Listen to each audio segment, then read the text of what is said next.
بتنفيذ مشروع الصرف الصحي بقرية بني صالح بتكلفة إجمالية تصل إلى 238 مليون جنيه، ويستغرق مدة المشروع عامين من أجل توعية بالمشروع، حيث نظم مرفق مياه الشرب والصرف الصحي حوارا مجتمعي مع أهالي قرية بني صالح عن أهم بنود المشروع والعقبات التي تواجه التنفيذ وكيفية حلها، بحضور عدد من أعضاء الشركة القابضة والشركة المنفذة وأهالي القرية. نشكر الاتحاد الأوروبي على المعونة اللي جاية للصرف الصحي، لأنها عملت طفرة ووفرت أيدي عاملة.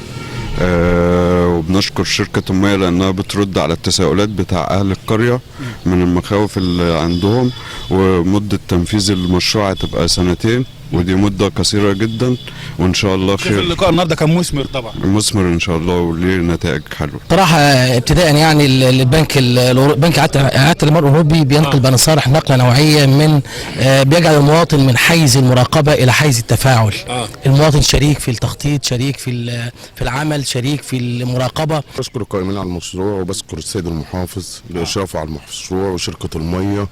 وده طبعا حلم كان لبني صالح، وحلم من زمان، من أكتر من 30 سنة. وهو النهارده في التنفيذ، واللجنة المجتمعية بتنسق مع شركة المية ومع الشركة المنفذة، وبتحل المشاكل والحمد لله. وده حلم بالنسبة لنا إنه يخلص في خلال 2 بس. المشروع هو أحد مشاريع برنامج توسعة صرف الصحي بمحافظة الفيوم. البرنامج هو برنامج كبير جدا بيغطي 57 قرية، والهدف الأساسي منه هو توصيل خدمات الصرف الصحي لكل قرى الفيوم المحرومة، بالإضافة للمشاريع الأخرى في الدولة اللي ماشية بالتوازي معاها زي مشاريع حياة كريمة. والهدف الأسمى هو تطهير بحيرة قارون والوصول بها للمستوى اللائق بها، اللي هتعمل جذب سياحي إن شاء الله في المنطقة، وتبقى نافعة لمحافظة الفيوم كلها. هذا وقد بدأ الحوار المجتمعي بحضور عدد كبير من الأهالي بالقرية، ثم دارت المناقشات عن مواعيد التسليم وعن بعض المشاكل التي تواجه المشروع، ثم وعد المسؤولين بحلها.